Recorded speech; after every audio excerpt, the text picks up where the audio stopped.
Boleh, no problem.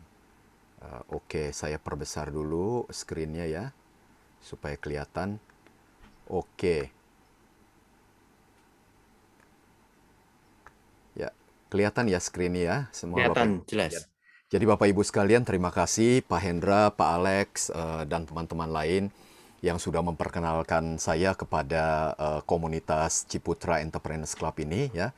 Senang sekali ada kesempatan untuk share. Eh, Hari ini apa namanya untuk perkenalan dengan Bapak Ibu sekalian, saya akan cepat saja very high level untuk Ya. perkenalan peluang bisnis dengan Asia Tengah ya.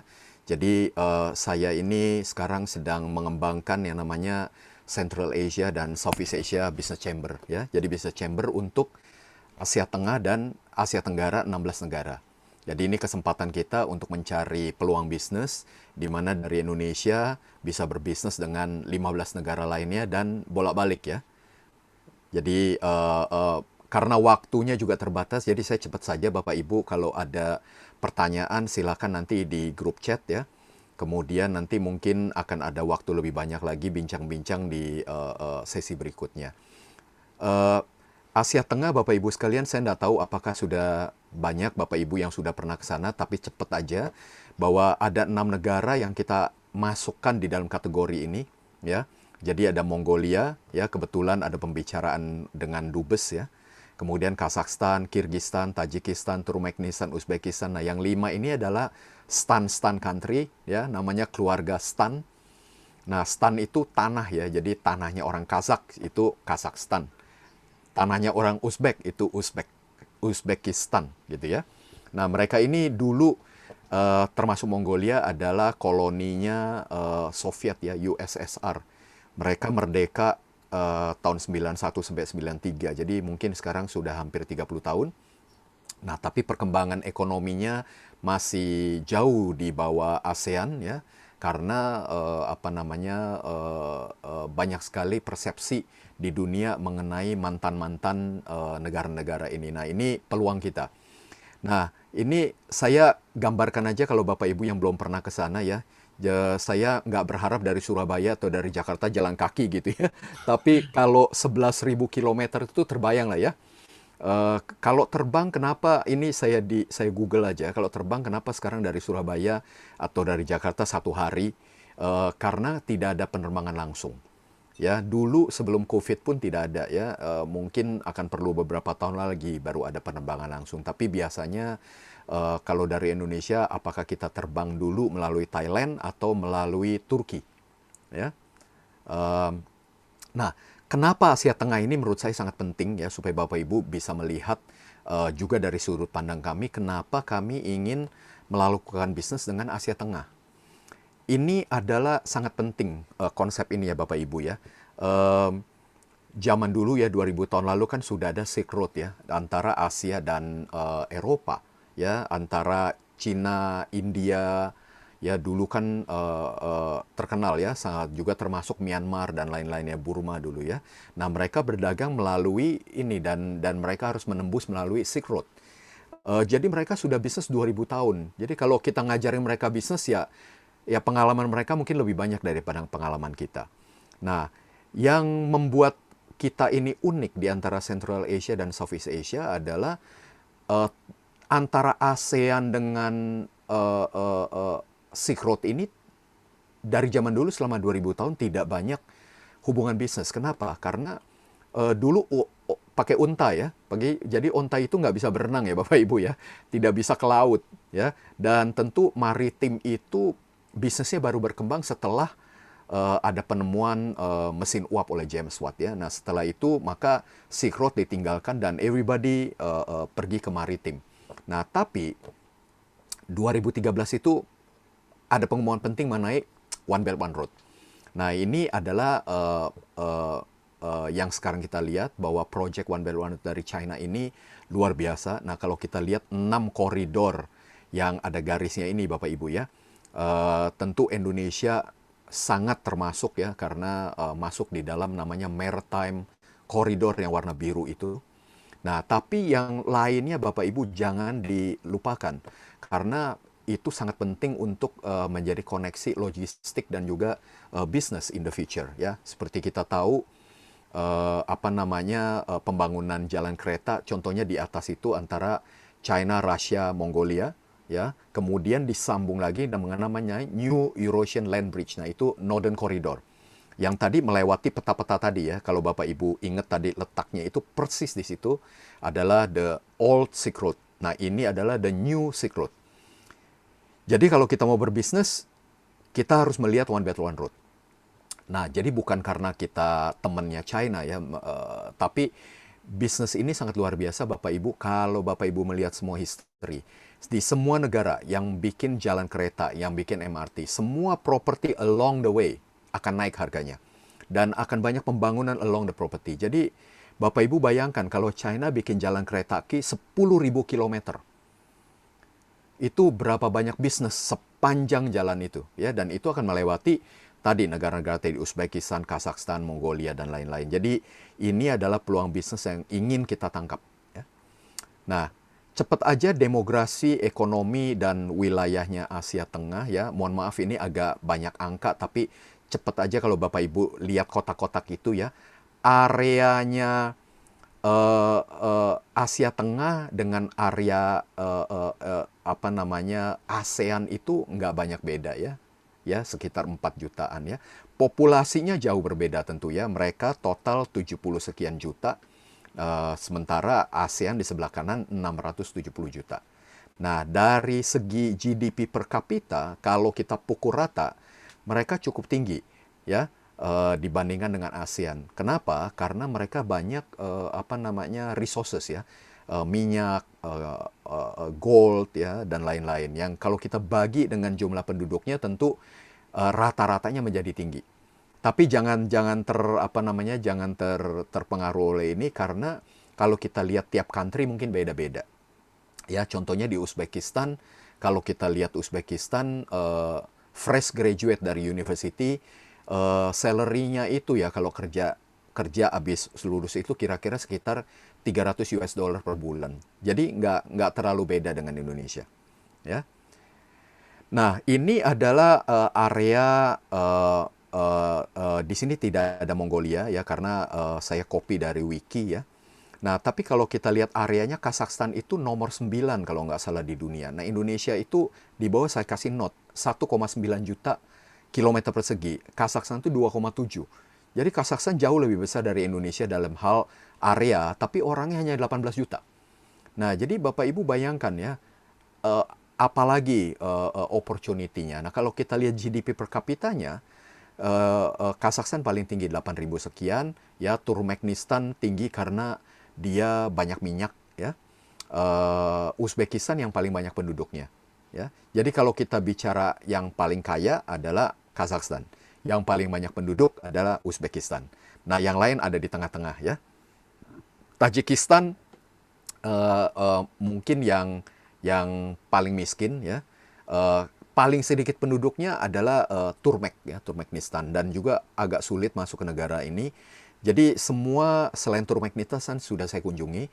Turkmen itu agak susah untuk mendapatkan visa ya karena pemerintahannya masih banyak batasan. Nah, kalau kita lihat secara geografis, yang menarik adalah negara-negara ini sangat menarik karena mereka banyak sekali perbedaan musim.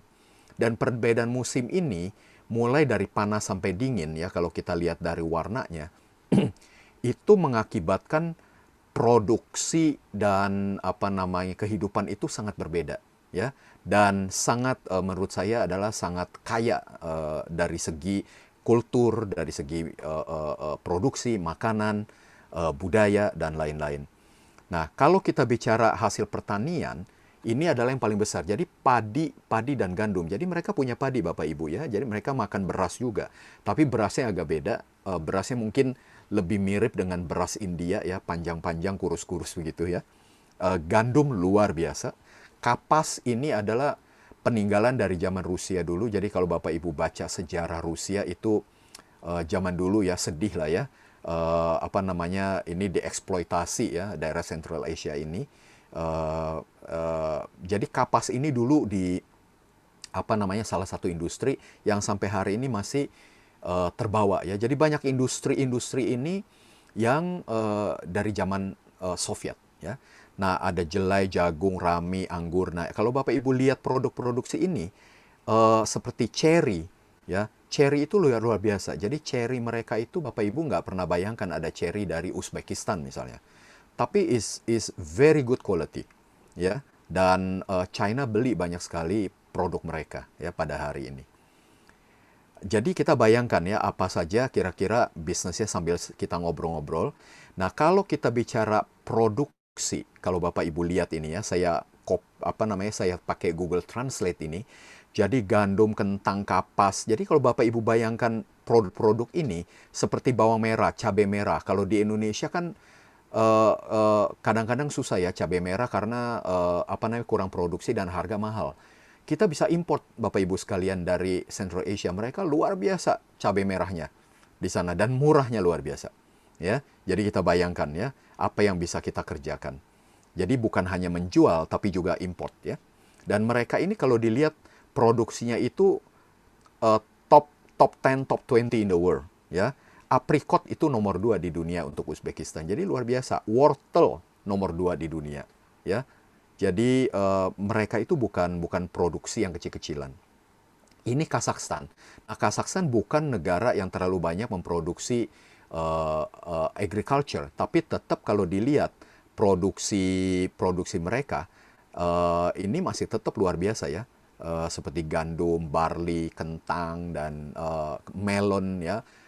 Kenapa mereka banyak ini? Karena iklimnya sangat cocok ya untuk pertanian sebetulnya ya. Nah, ini untuk daging Bapak Ibu karena tanahnya luas ya. Daging, telur, susu itu luar biasa ya. Kalau kita bandingkan dengan Indonesia, saya cek di BPS. Daging sapi di Indonesia itu tahun 2020 adalah 516 juta kilo. Jadi kalau Bapak Ibu lihat di sebelah kiri, itu mereka sekarang produksi daging itu sudah berapa kali lipat ya? Lebih dari 10 kali lipat dari Indonesia. Ya. Jadi ini salah satu yang bisa kita kerjakan ya. Kira-kira apa saja yang bisa menjadi peluang. Nah, Mongolia ini luar biasa. Mongolia itu penduduknya 3 juta tapi livestocknya ya. Sapi, kambing, kuda dan lain-lain itu 70 juta. Jadi mereka itu produksi dagingnya luar biasa ya. Nah, jadi kalau contohnya misalnya juga untuk membeli kambing ya, untuk misalnya kambing kurban ya, Idul Adha.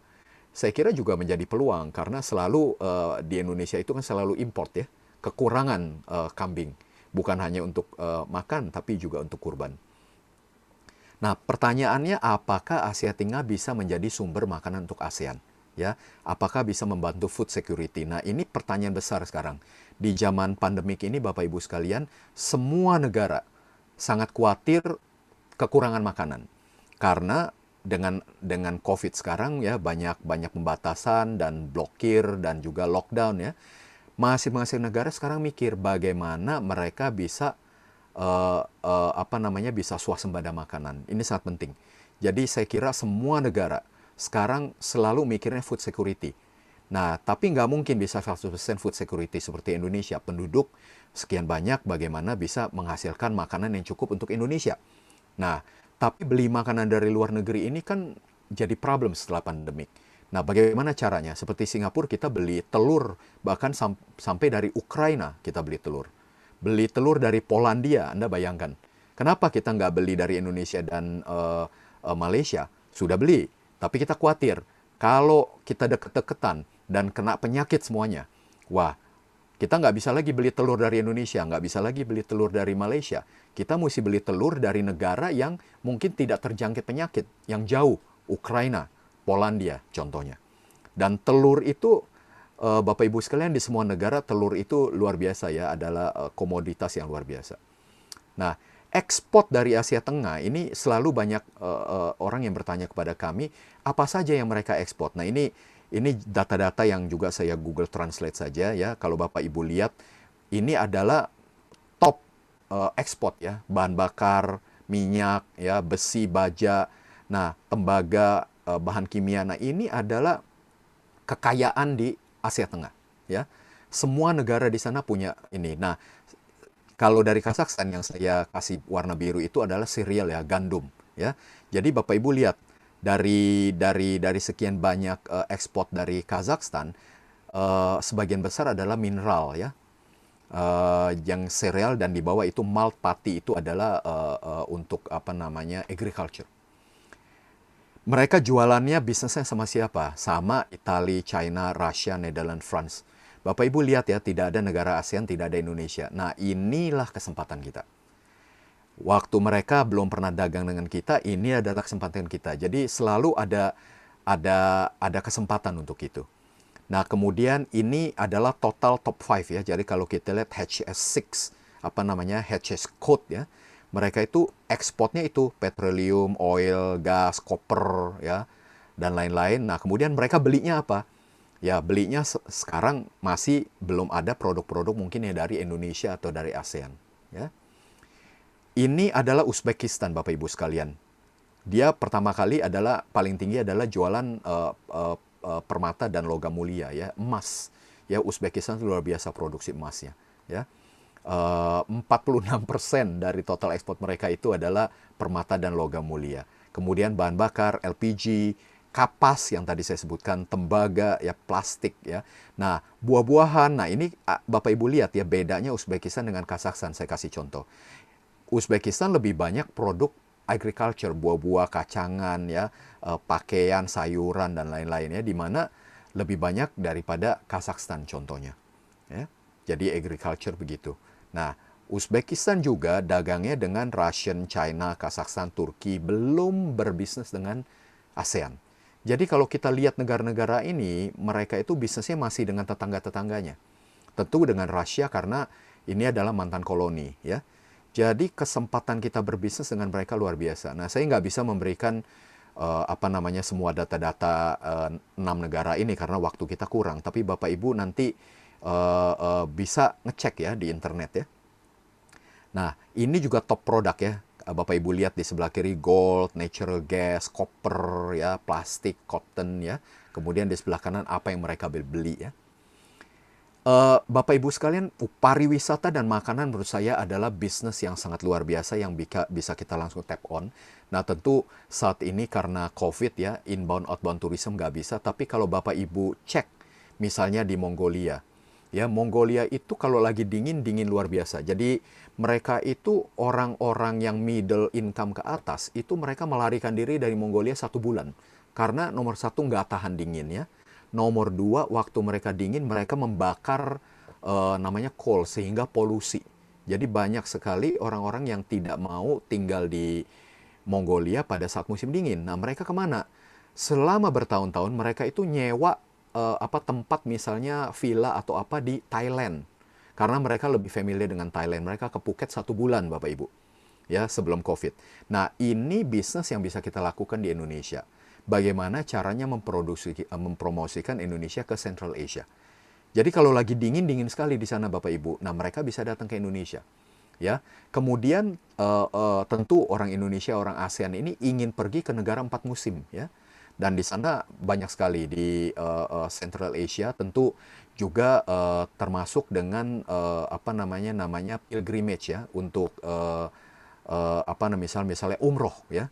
Karena di sana banyak sekali kultur-kultur Islam ya, dari abad ke-13, abad ke-14 ya, dari zaman Nabi ya, seperti cousin-nya Nabi ya, kemudian juga cucunya Nabi ya, itu semua dimakamkan di Uzbekistan ya, jadi sangat menarik wilayah ini. Nah, kemudian food court itu kami sudah ada beberapa ide untuk membuat ASEAN food court di Central Asia, di juga Central Asia Food Court di ASEAN. Nah, kita juga punya beberapa ide di dalam hal bagaimana mempromosikan makanan. Nah, selalu kalau kita bilang mengenai bisnis, turisme, selalu paling bagus mulainya dari makanan ya. Jadi food tourism gitu ya. Dan juga mereka bilang selalu di mana-mana ya Bapak Ibu ya, love come from stomach ya. Jadi kalau kita cinta makanannya, kita juga cinta tempatnya, cinta orangnya. Ya, nah seafood, kenapa saya taruh di sini? Karena negara-negara Asia Tengah itu tidak punya laut, Bapak Ibu sekalian. Jadi yang namanya seafood itu mereka nggak punya. Nah, inilah yang sangat banyak produksinya di ASEAN ya, termasuk di Indonesia, di mana bisa kita ekspor ke negara-negara itu. Ya. Pertanyaan terakhir ini adalah mudah atau tidak untuk berbisnis di Asia Tengah ya. Jadi gampang sekali Bapak Ibu sekarang datanya di mana-mana kalau Bapak Ibu melihat Ease of Doing Business Report ya. Kazakhstan rankingnya 25. Nah nanti kalau masuk ke saya kasih di bawahnya itu ada link ya, Bapak Ibu bisa cek sendiri. Macam-macam nanti dia bicara mengenai perizinan, mengenai listrik, telepon, internet dan lain-lain ya. Nah, Kazakhstan dan ranking 25. Uzbekistan ranking 69 ya. Nah, Bapak Ibu Indonesia ranking berapa? Ranking 73. Jadi Indonesia rankingnya masih di bawah Uzbekistan, Kazakhstan ya kalau dalam hal berbisnis. Jadi dari segi investor, berbisnis di Indonesia itu lebih sulit daripada berbisnis di Kazakhstan dan Uzbekistan ya. Nah, ini untuk perbandingan Singapura, seberapa mudahnya Singapura ranking 2 Bapak Ibu. Jadi gampang sekali berbisnis di Singapura. Nomor 1 kalau nggak salah itu New Zealand. Ya, jadi ini hanya untuk perbandingan ya. Saya kira karena waktunya ya, terima kasih Bapak Ibu sekalian. Saya harap apa namanya bincang-bincang kita ini bisa berlanjut ya. Kemudian kita bisa saling membantu untuk berbisnis di Asia Tengah dan juga di ASEAN 16 negara. Ya, terima kasih Bapak Ibu sekalian. Pak Hendra, saya kembalikan kepada Bapak. Ya, thank you Pak Rudi ya. Silakan teman-teman kalau ada pertanyaan bisa tulis di chat ya. Nanti saya bantu informasikan ke Pak Rudi. Silahkan kalau teman-teman ada yang mau bertanya bisa tulis di chat ya.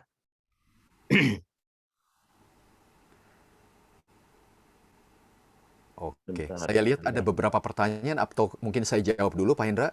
Ya, cabai murah, bagaimana Ya. cara importnya dan minimal berapa kontainer? Ya, dari Ibu Wahyuning ya, terima Yes. kasih.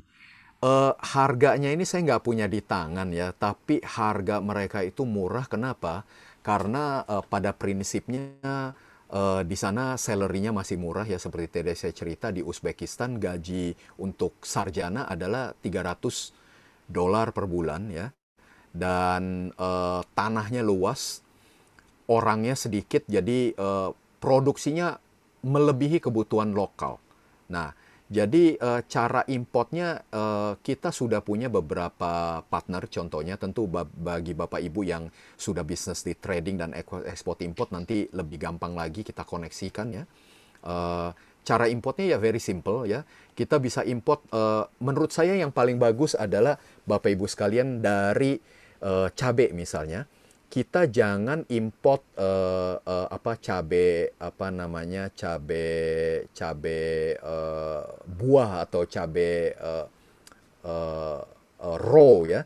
Tapi usul saya adalah ini kita import misalnya udah dalam bentuk yang sudah menjadi bubuk cabai atau bubur cabai atau yang sudah diproses sehingga apa?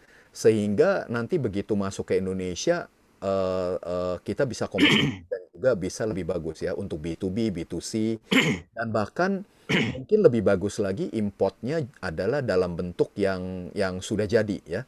Misalnya Bapak Ibu bisa bikin your brand ya, yang ingin berkompetisi misalnya dengan cabai ABC atau dengan cabai Del Monte ya, mungkin bisa bikin produk yang dengan brand sendiri di mana bisa meng-create brand dengan cost yang lebih murah. Ya, kalau kita bicara ekspor import tentu Bapak Ibu sekalian minimum one container ya. Jadi kalau namanya LCL ya, less than full container, saya kira harga jadi mahal. Dan juga Bapak Ibu bayangkan jaraknya 11.000 kilometer ya, atau 10.000 kilometer. Nah ini biaya pengangkutan tentu lebih mahal daripada contohnya Jakarta Singapura ya. Jadi ini nanti bisa kita diskusikan, dan menurut saya yang kita perlu cari peluangnya adalah produk-produk apa yang kira-kira di Indonesia mahal kita bisa import dari mereka, atau yang di Indonesia melimpah ruah dan banyak kita bisa ekspor kepada mereka. Ya. Oke, jadi teman-teman nanti silahkan ya, mungkin kita bisa koordinasi antar kita ya. Misalnya, yuk Chef kita ngobrol terkait produk-produk apa. Nah, nanti kita kumpulkan dulu dalam satu listing ya. Baru nanti kita akan ngobrol dengan Pak Rudi untuk lebih detailnya kayak gitu. Jadi lebih enak ya, nggak saling Ya. apa satu persatu gitu boleh. Jadi nanti teman-teman bisa infokan. Nanti kita akan bikin follow up untuk teman-teman semua. Jadi biar ada tindak lanjutnya ya, nggak cuma sekedar ngobrol pagi begini, tapi yuk, karena Ya. beberapa dari yang sebelum-sebelumnya kita juga ada follow up dan beberapa teman-teman sudah dapat manfaat dari hasil pertemuan di Morning Boss itu ya. Jadi ini memang fasilitas, silakan gunakan teman-teman, karena nggak ada klub atau komunitas di luar sana yang bisa kasih begini ke teman-teman ya, seperti itu. Lanjut teman-teman, ada yang mau tanya lagi? Nah, ini Bu Listi kayaknya sudah masuk juga. Nanti Bu Listi akan, jadi nanti tak kenalin Pak Rudi dengan Bu Listi. Bu Listi ini yang harusnya kemarin ikut meeting kita, cuman diwakilin sama Bu Bene kemarin. Karena ada rapat dari rapat kerja ya. Seperti itu. Silakan teman-teman, mungkin masih terpana ya, nggak tahu mau nanya apa. Oh, ini ada Bu Joisa. Untuk seafood, kira-kira jenis seafood yang sangat dibutuhkan oleh pasar di sana apa, Pak? Oh, Pak Rudi kayaknya ke-mute.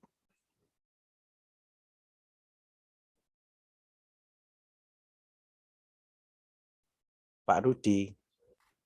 Ya Pak, sorry, barusan nggak bisa unmute. Jadi pertanyaan yang terakhir ya Pak. Ada itu banyak tuh, ada seafood, kira-kira jenis seafood yang dibutuhkan Oke. oleh pasar di sana apa? Oke, jadi kalau kita bicara mengenai ekspor produk-produk itu banyak sekali ya Bapak Ibu ya. Ya. Saya tidak ahli dan perusahaan kami tidak ahli di dalam semua produk ya. Ya. Tapi contohnya seafood, Bapak Ibu sekalian, yang namanya ikan, udang, kepiting, kerang, ini mereka nggak punya semuanya. Karena apa? Karena tidak ada laut. Jadi very simple Bapak Ibu sekalian, yang namanya produksi seafood itu wopo aja bisa ya. Nah, tentu masalah apa namanya dalam wujud apa ya.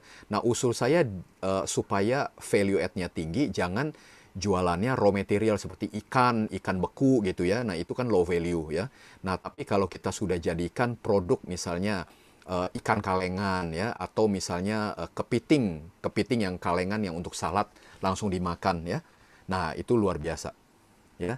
Jadi itu saya kira caranya ya. Em, ini saya kira banyak sekali ininya ya, beberapa pertanyaan lagi ya. Saya kira Bapak Ibu ini minatnya bagus nih untuk apa namanya Asia Tengah ya. Jadi Eh, kalau kapas itu katanya ada info pekerja paksa, Ya. apakah saat ini masih bermasalah untuk impornya? Ini memang masalah dari zaman dulu karena mereka ini industri kapas itu adalah warisan dari Rusia ya. Jadi dulu itu Rusia Bapak Ibu 200 tahun lalu kejem ya. Apalagi pada zamannya Stalin, Lenin ya. Sebelum Cold War lah, sebelum 90-an itu luar biasa. Jadi memang dulu banyak sekali bahkan mereka masalah air, masalah lingkungan dan lain-lain, bukan hanya masalah labor.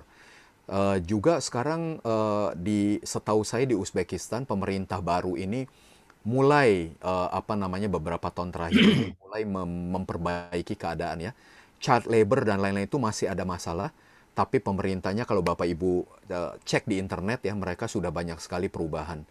Nah, yang namanya industri ini seperti industri tembakau, industri rokok di Indonesia ya Bapak Ibu bayangkan. Bagaimana caranya merevolusioner industri rokok dan tembakau di Indonesia itu menurut saya 30 tahun lagi pun belum tentu berhasil gitu ya. Karena apa? Karena industrinya sudah berkembang sedemikian rupa ya, sedemikian kuat. Nah, ini contohnya kapas di Uzbekistan juga begitu. Atau contohnya adalah industri gandum di Kazakhstan juga begitu. Jadi perbandingannya seperti industri rokok dan industri tembakau di Indonesia ya. Jadi banyak sekali challenges-nya. Tapi ada opportunity untuk berbisnis ya. Oke. Ya, jadi teman-teman kan pertanyaannya ini kan banyak teknis ya. Ya, Jadi kita sudah kemarin ada perbincangan dengan Pak Rudi ya. Mungkin kita akan buka dulu kerjasamanya ini. Jadi kita akan bangun untuk bisnis chamber ya. Yang pertama di Surabaya. Ya, jadi kita akan mungkin lakukan itu supaya nanti teman-teman bisa terakomodir untuk mulai jalur bisnisnya ke Sentral Asia ya. Jadi kita akan mulai bikin jadi kalau ditanya kantor kasnya di mana nanti di Surabaya Bu Ingrid, gitu ya. ya, ya, Oke, jadi nanti kita akan coba bantu teman-teman ya. Kita akan selesaikan MOU-nya ya. Bisa nanti lewat CEC ataupun bisa lewat perorangan ya. Kita kemarin sudah ada perbincangan ke sana. Jadi nanti kita akan follow up konsep ini untuk teman-teman nanti bisa terwujud secara real. Jadi kita akan ada secara teknisnya ini ada kelanjutannya seperti itu ya. Begitu Pak Rudi ya. ya, betul. Saya harapkan kita bisa segera kerjasama dengan Ciputra Entrepreneurs Club dengan Bapak Ibu sekalian, karena menurut saya potensi bisnis bukan hanya ekspor import Bapak Ibu ya, masalah franchise, investasi ya, perhotelan, turisme itu banyak sekali. Karena apa? Karena selama 2000 tahun tidak ada perdagangan antara ASEAN dengan Central Asia. Jadi Bapak Ibu bayangkan, Oppo aja nggak ada gitu ya selama 2000 tahun. Jadi kesempatan kita luar biasa. Terima kasih Oke. Pak Indra. Thank you. Jadi teman-teman, kalau teman-teman tahu konsepnya Pak Rudi itu memang dia kuat di branding, kemudian di paten. Jadi memang kita akan belajar tentang apa itu paten, ya bagaimana semuanya itu dipatenkan sehingga teman-teman punya hak kekayaan intelektual itu terjaga ya. Nah, jadi termasuk juga belajar caranya untuk izin-izin ke pasar-pasar di 16 negara itu. Karena kayak misalnya BPOM, PIRT itu nggak laku di sana ya. Yang laku adalah HCCP. Pak Rudi juga sudah ada koneksi ke HCCP Indonesia yang barusan ada ya. Kalau dulu Chef ingat kita harus ke Hong Kong, bayarnya 100 juta untuk dapetin sertifikat HCCP ya. Padahal itu yang paling dibutuhkan untuk bisa masuk ke pasar luar. Jadi kalau ditanya kepiting bisa, tapi harus punya sertifikat HCCP seperti itu. Ya, jadi nanti itu kita akan bantu untuk teman-teman bisa dapat akses ke sana supaya kita bisa kerjasama dengan bisnis di 16 negara khususnya di Central Asia. Seperti itu ya Pak Rudi. Ya, betul Pak. Oke, mungkin Bu Listi silakan Bu Listi kalau misalnya Bu Listi mau info Bu Listi. Bu Listi soalnya pakai nama ini, nama samaran. Jadi kita kadang nggak tahu. Pagi, Chef. Pagi-pagi Bu Listi, Pak Anang. Ya, Chef, sebagai tambahan aja nanti kalau memang ini Bu Listi akan hadir di closing speech, Chef. Seperti itu, Chef. Oh, oke. Ini sudah mau closing, Pak. Oh, udah boleh. Iya, baik. Ditunggu sebentar, Chef. Saya kontak beliau dulu, Chef. Oh, oke. Tapi kayaknya kita sudah over capacity, Pak. Nanti Halo, mungkin Chef. Oh, iya. Sebentar. jadi mungkin harus satu mengalah supaya Bu Listi bisa masuk ya. Oh, iya. Sebentar. Tunggu, Chef. Over capacity, Pak Rudi. Jadi Chef, memang tadi harusnya polisi kita udah masuk, Chef. Tapi karena over capacity ini keluar, Chef, gitu. Oh, oke. Oke, saya infokan lagi ya. Ini bisa nih ada 97 harusnya bisa masuk Bu Listi. Iya, Chef. Infoin aja. Mungkin bisa masuk sekarang. Ini ada tinggal 9. Ada 2 orang lagi yang bisa masuk. Tadi kadang leader-leader juga pakai nama samaran Pak Rudi. Ya, biar nggak dipanggil kadang. Oke, silakan kalau mungkin ada yang mau bertanya 1-2 orang, mungkin ini aja dari situ ya. Mungkin tahu nggak apakah harga emas itu murah? Terus kopi, ada nggak peluangnya? Batik tulis gimana Pak Rudi menurut 3 produk itu? Ya, contohnya mungkin kopi dulu ya. Ini saya kira produk dari Indonesia yang luar biasa. Nah, saya kemarin bincang-bincang juga dengan Pak Hendra ya. Saya isu mengenai apa namanya branding ya. Jadi kopi itu apakah Robusta, Arabica dan lain-lain, saya kira banyak sekali pesaing di dunia ya. Jadi Indonesia bukan hanya satu-satunya produsen, tapi Anda harus bersaing contohnya dengan Vietnam ya. Nah, saya pernah ngobrol dengan kopi kapal api ya. Jadi kopi kapal api itu saya selalu komplain kepada beliau, Pak, ini kapal api, kopi kapal api, nggak ada yang bisa spell nama kopi kapal api di luar negeri. Jadi kapal api itu opo, kan nggak ada yang ngerti, ya. Nah, jadi bertahun-tahun itu akhirnya dia nggak bisa keluar negeri sampai dia bikin Excelsior, sampai anaknya bikin namanya Good Day Coffee. Nah, Good Day Coffee hari ini sudah ada di Uzbekistan, Kazakhstan. Nah, kalau kopi kapal api nggak tembus-tembus dia berpuluh-puluh tahun ya. Jadi itu juga penting yang tadi Pak Hendra sebutkan, bukan cuma produknya tapi branding dan IP. Saya juga bawa contohnya Garuda ya, kacang Garuda. Nah, ini juga Garuda, Bapak Ibu tentu sangat bangga dengan nama Garuda, tapi Garuda nggak ada yang bisa spell di luar negeri. Mestinya namanya Eagle kan gitu ya, Pak Hendra ya. Kalau namanya Ya, Garuda, nggak ada yang tahu Garuda itu apa kan gitu. Ya, jadi brand ini sangat penting, IP itu sangat penting. Jadi kopi bisa, tapi Anda harus mikir caranya. Dan yang saya sudah bawa juga dari Filipina adalah kopi durian, ya, durian coffee. Nah, itu 5 in 1 Bapak Ibu. Jadi ada durian, ada mangosteen, ada kopi, gula, dan milk. Jadi Bapak Ibu di Indonesia belum punya ya kopi yang 5 in 1 ya, adanya 3 in 1 ya. Nah, bisa nggak kita bikin 7 in 1, 8 in 1? Kenapa? Karena Anda perlu produk diferensiasi. Jadi kopi saja mungkin sudah agak susah bersaing. Tapi kopi plus-plus ya, mungkin bisa bersaing. Jadi kira-kira begitu. Ya. Menambahkan tadi mengenai IP dan branding ya, sangat penting untuk bisnis di internasional. betul. Ah, Kalau batik, Pak, Nah, mengingat Mongolia itu kaya culture betul. sehingga dia nganggap batik itu nggak menarik karena eh, hampir sama kan produknya. Begini, batik itu saya selalu zamannya Pak Karwo di Jawa Timur ya, saya selalu dikomplain oleh banyak orang karena saya punya punya apa komen yang tidak normal. Saya selalu bilang batik tulis itu sangat mahal di Indonesia tapi percuma, nggak bisa diekspor. Kenapa? Karena terlalu spesifik. Jadi Bapak Ibu kalau ingat ya, zaman dulu ada APEC meeting ya. Presiden-presiden dibikinin baju oleh Iwan Tirta ya. Setiap presiden digambarin batik oleh Iwan Tirta, batik tulis ya. Mereka sangat bangga. Dipakai 2 jam, habis itu masuk lemari, nggak pernah dipakai lagi. Kenapa? Karena mereka tidak punya kultur pakai batik. Kalau kita ke Filipina, mereka pakai bajunya bukan batik ya.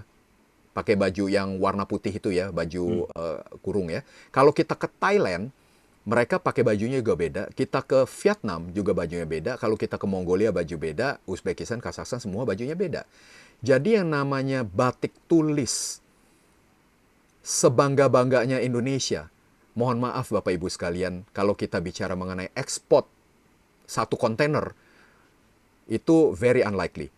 Tapi kalau kita bicara batik cap yang murah, saya pernah ke pabrik batik di Surabaya ya, yang batik cap itu ya, yang murah meriah itu. Malah itu yang bisa diekspor Bapak Ibu. Kenapa? Karena itu dijadikan kimono tidur, dijadikan apa namanya celana renang gitu ya, yang murah-murah. Nah, nah itulah yang dijadikan celemek, dijadikan macam-macam. Kenapa? Mereka cuma perlu desainnya. Jadi bukan batik tulisnya. Mereka nggak ngerti batik tulis. Bapak Ibu bayar 20 juta untuk batik tulis, menurut mereka uh, what's the point? Kan gitu. Jadi ada perbedaan ya di antara hal-hal ini. Nah, kenapa saya ngerti? Karena waktu zaman beberapa tahun lalu ada bisnis Jatimat dengan Pak Karwo itu, kita sudah menelusuri semua produk di Jawa Timur. Contohnya ya, sampai batik tulis, batik cap, batik tangan, batik apa, Purwokerto, kemana-mana kita udah, Pekalongan, Jawa Tengah, Semarang, semuanya udah kita jalankan gitu ya.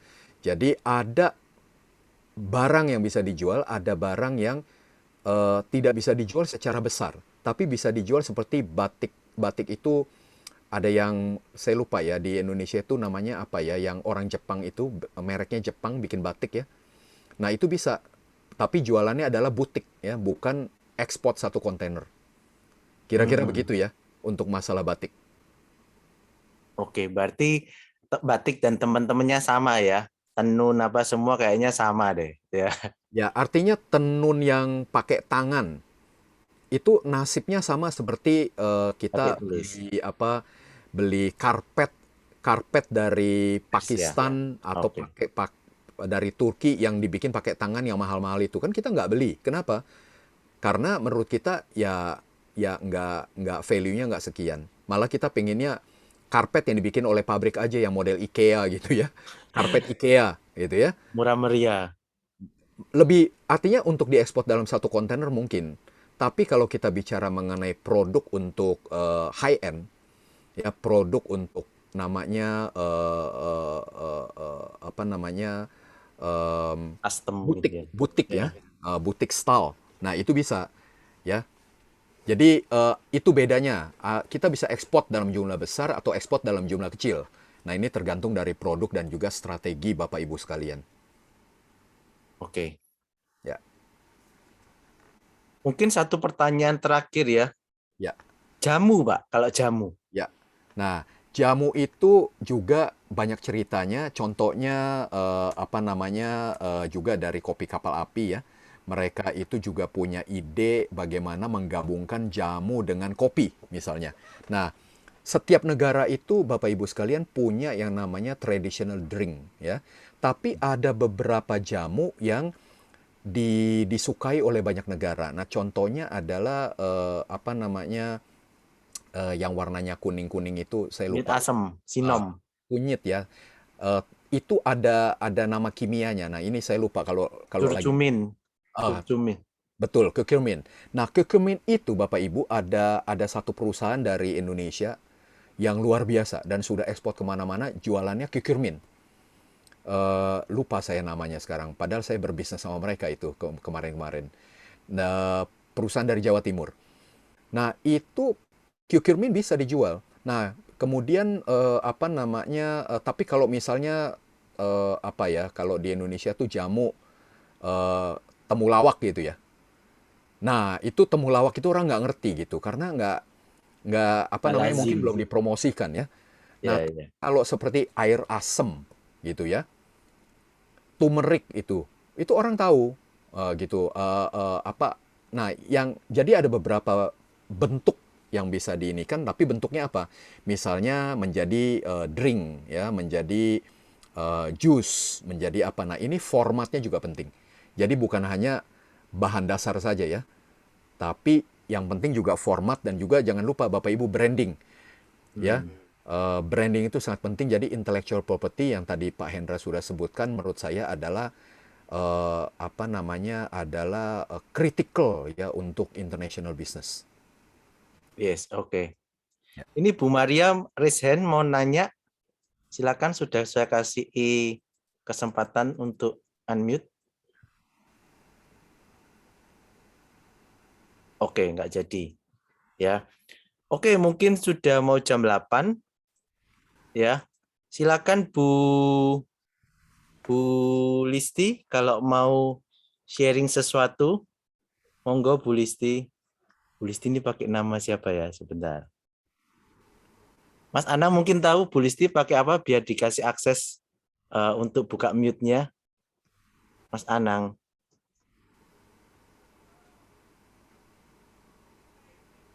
Atau Mas Anang udah keluar. Mungkin Faris tahu. Ya, Chef, mohon maaf, Chef, sambil nyetir, Chef. Chef, update dari Ibu, ternyata Ibu nggak bisa masuk, Chef, karena Ibu masih ada meeting. Masih Oke. over kuota katanya. Seperti itu. Ya wis, oke. Ya, mohon maaf ya, Chef. Nggak apa-apa. Oke, thank you teman-teman ya sudah join pagi ini ya. Nanti kita akan coba follow up lebih lanjut ya untuk obrolan ini ya. Termasuk salah satunya itu adalah kita kemarin sudah ngobrol antara Pak Rudi dengan para manajemen dan juga akademi dari CEC ya. Jadi mungkin kita akan ada kerjasama untuk bikin satu chamber di Surabaya ya sebagai pilot project-nya. Nah, kita akan bikin mungkin dalam waktu dekat. Jadi teman-teman yang punya produk atau punya bisnis itu bisa ngobrol dengan santai di chamber yang akan kita bikin itu. Ya, monggo siapa? Lex, mungkin ada. Selamat pagi Pak Rudi. Pagi, Lex. Pak Alex.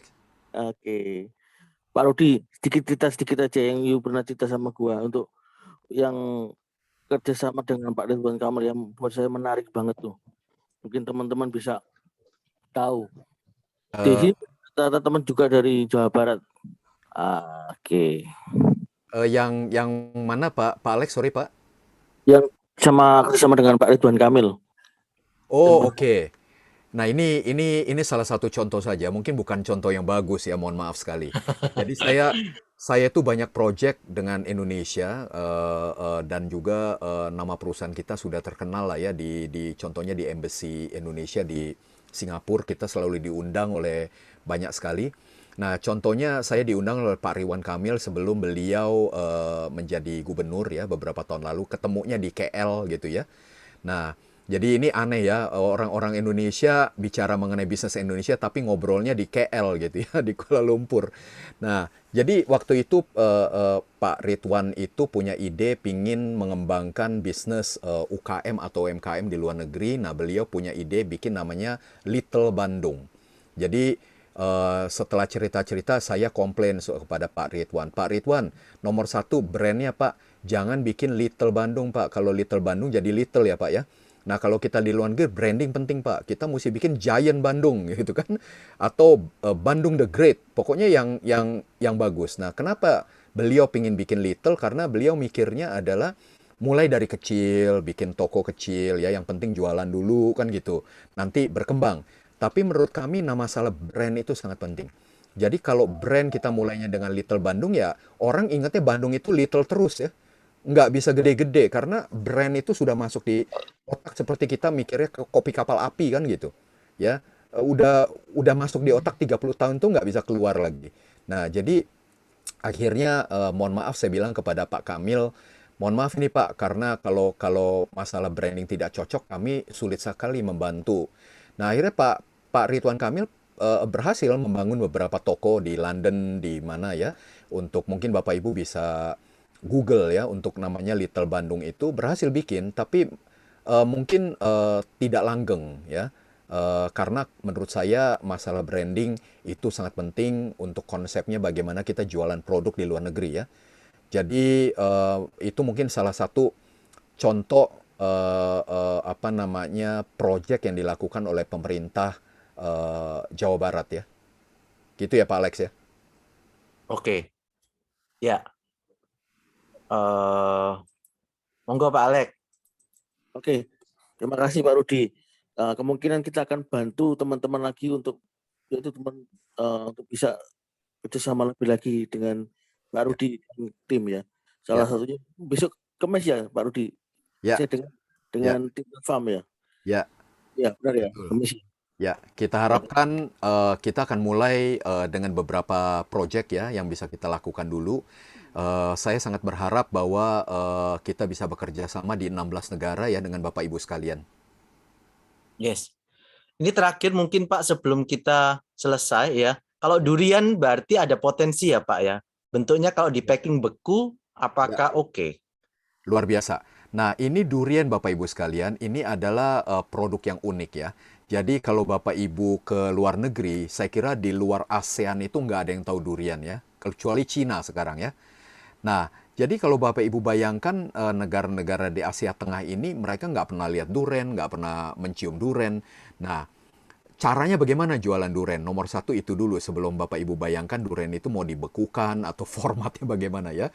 Nah yang kita lakukan Bapak Ibu, waktu kami membawa yang namanya durian coffee dari Filipina ya dari Davao itu ya, kita nggak cerita itu durian coffee Bapak Ibu. Karena apa? Orang ini nggak ngerti durian itu apa, nggak pernah lihat, nggak pernah ini, buahnya nggak terkenal.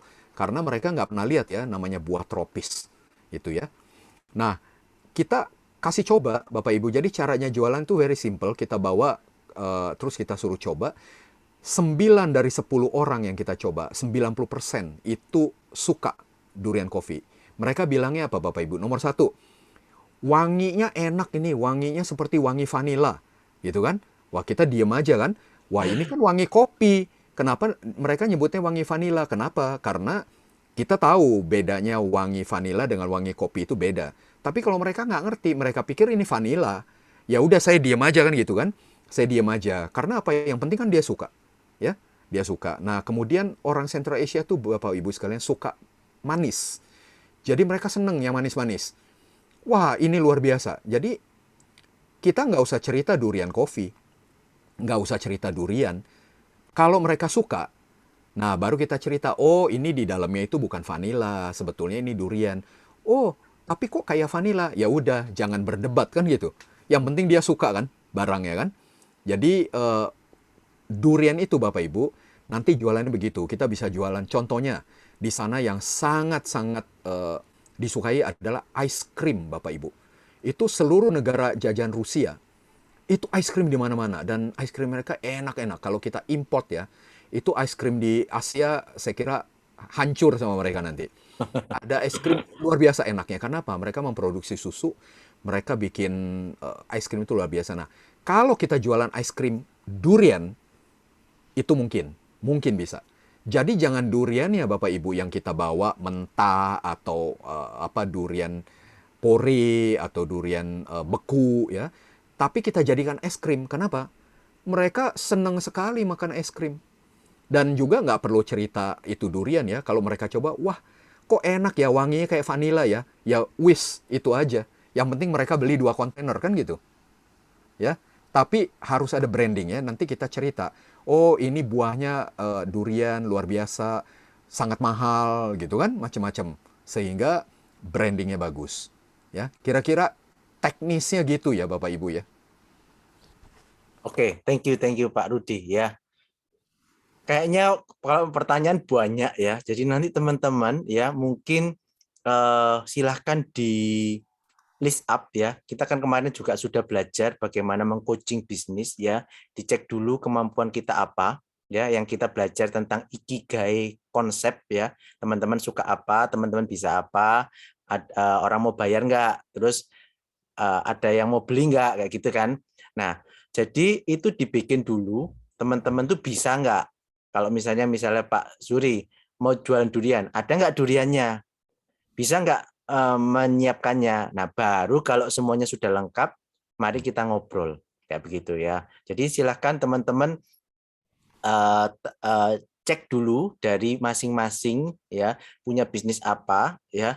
Nanti baru mau ngobrol kami fasilitasi. Kita juga masih perlu waktu ya untuk supaya bisnis chamber yang akan kita kerjasamakan ini bisa launching dulu di satu kota ya. Kita rencana pilot project-nya di Surabaya ya. Jadi kita akan segera inisiasi untuk bisa berdiri dalam waktu dekat ya, sehingga teman-teman bisa nanti dari sini mungkin nanti mau bikin bisnis chamber Bali, bisnis chamber Jakarta itu bebas. Tapi kita akan coba dulu di Surabaya. Apakah bisa peluang ekspor? Bisa banget Pak Suyanto. Jadi Pak Rudi, Pak Suyanto ini adalah teman di Bali ya. Dia itu apa saja dah ya, termasuk art, banyak hal ya. Nanti banyak komoditi Bali yang mungkin bisa kita bicarakan seperti itu. Bisa banget bro. Nanti ngobrol ya bro. Ayo terbang ke Bali.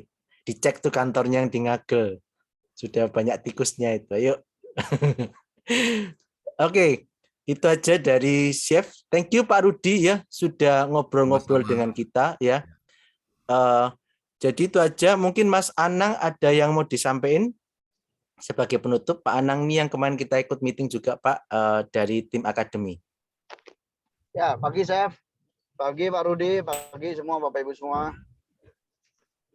Ya, sebelumnya atas nama Bu Listi, mohon maaf Chef, saya tadi Bu Listi udah join, kemudian beliau ada telepon masuk, jadi beliau harus lift dari Morning Boss, kemudian mencoba lagi, belum bisa masuk karena over kuota. Terus yang kedua adalah buat Bapak Ibu semua, nanti sore ada kelas bagaimana kita menghandle objection. Jadi kita kalau mau sukses kita harus tahu dulu objection itu bukan sebuah keberatan atau sebuah penolakan, tapi itulah mendekati kita akan closing seperti itu. Kemudian nanti malam buat Bapak Ibu yang sudah mengundang calon member ataupun yang belum, masih ada kesempatan untuk undang hingga nanti malam ada EOS online. Seperti itu, Chef.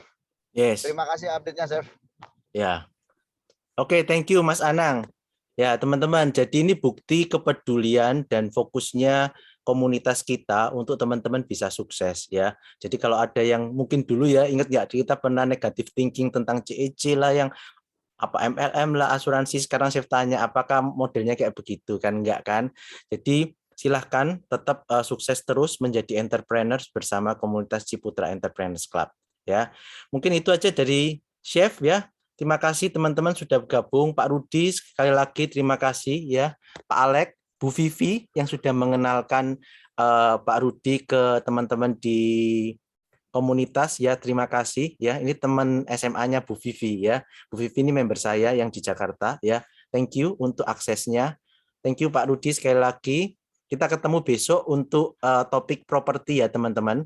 Jadi untuk teman-teman yang punya properti yang ingin di-sharingkan ke teman-teman lain atau nanti yang mau dipersiapkan untuk nanti ketemu dengan para investor dari China, itu bisa diinfokan ke Mas Faris ya. Kontaknya Mas Faris ada di, sebentar, tak kasih di sini. Kontaknya Mas Faris maksimal jam 3 ya teman-teman, kalau mau produknya, propertinya mau diinfokan ke teman-teman yang lain.